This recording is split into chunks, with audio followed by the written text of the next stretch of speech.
You think you're alone right now? Wrong.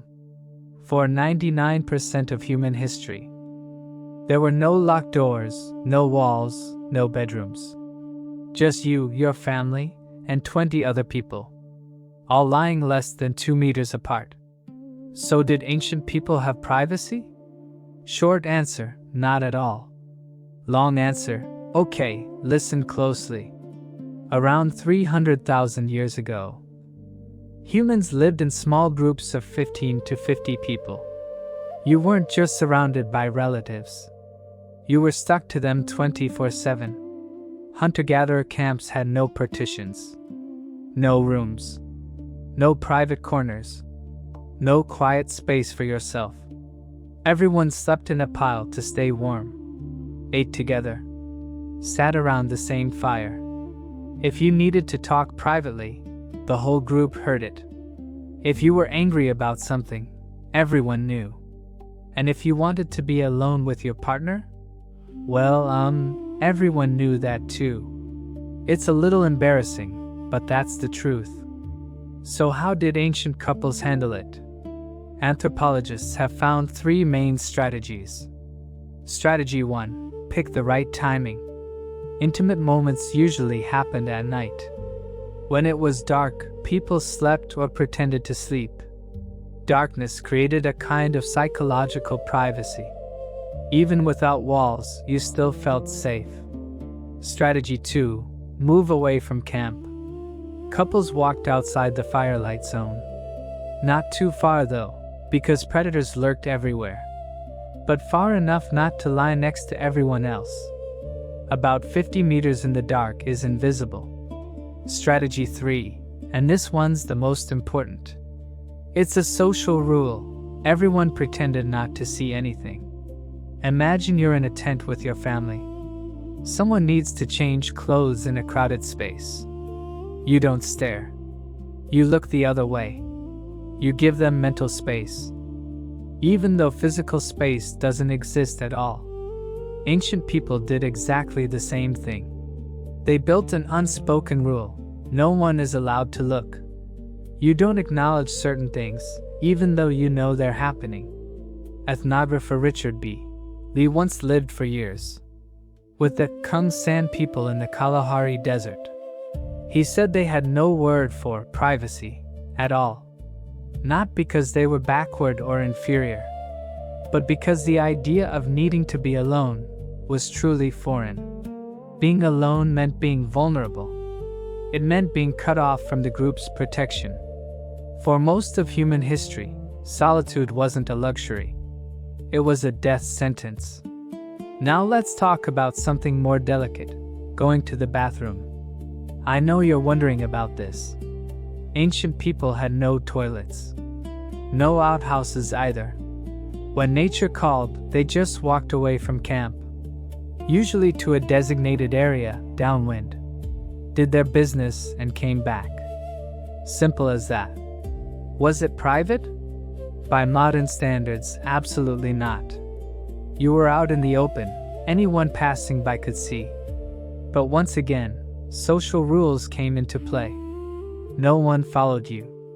No one looked in your direction. They created the illusion of privacy by deliberately ignoring you on purpose. Exactly like how we use public restrooms today. There are other people in the room.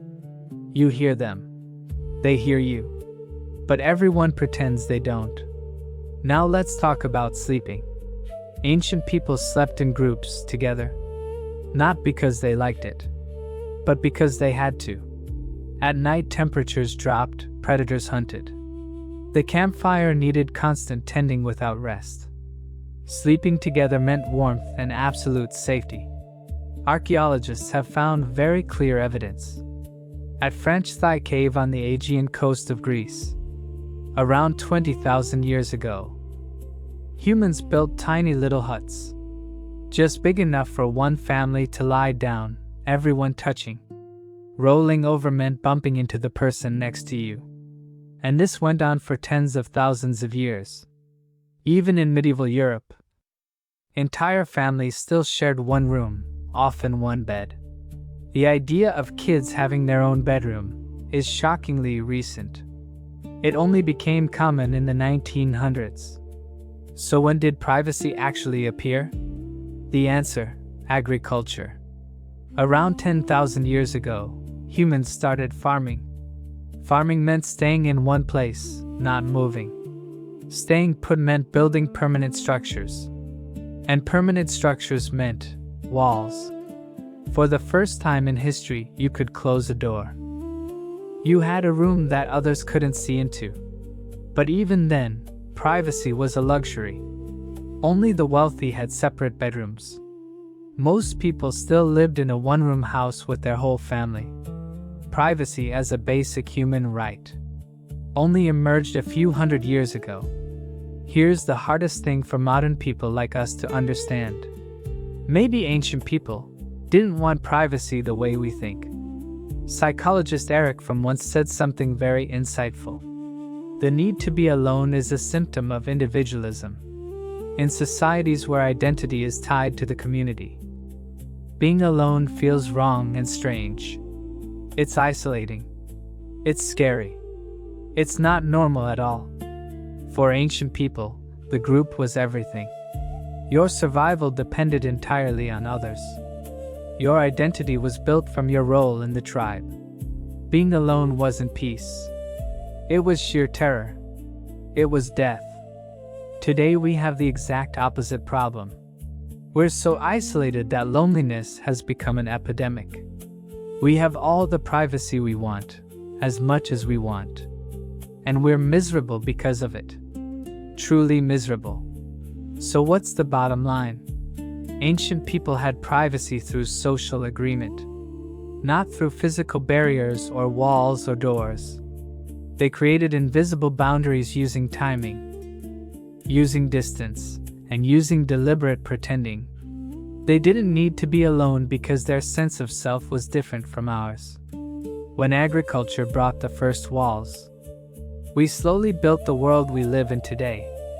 A world where you can close a door and be completely solitary. A world where you can go days without seeing anyone. A world where privacy is so common that we've forgotten what it cost.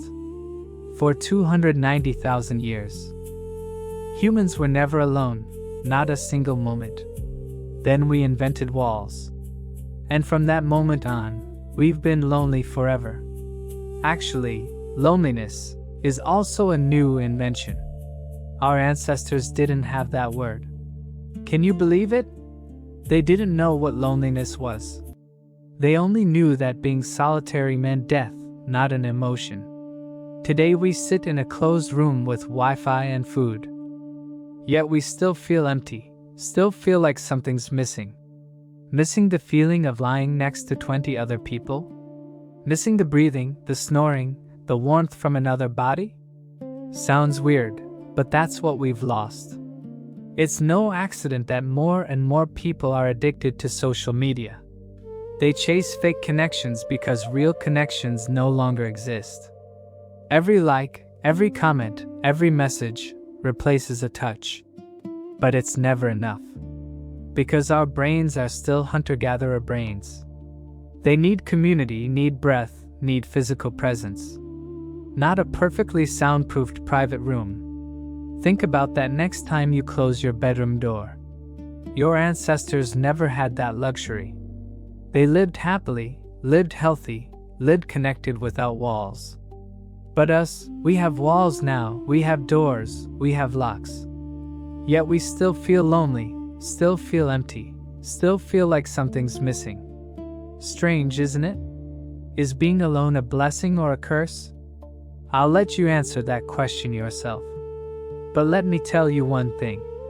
The privacy you have today is an anomaly in human history.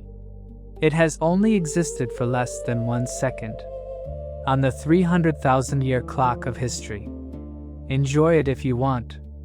But don't forget that you were born to connect, not to isolate.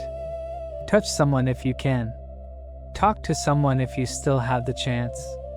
Get out of your room and see real human faces. Yeah, I know, it sounds cheesy. But it's a truth that science has proven. Loneliness kills you faster than smoking. And our ancestors never died from loneliness.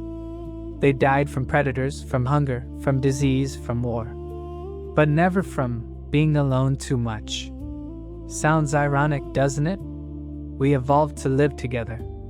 And yet we build walls to separate ourselves. Alright, let's stop here. Thank you for listening all the way to this moment. I truly appreciate that.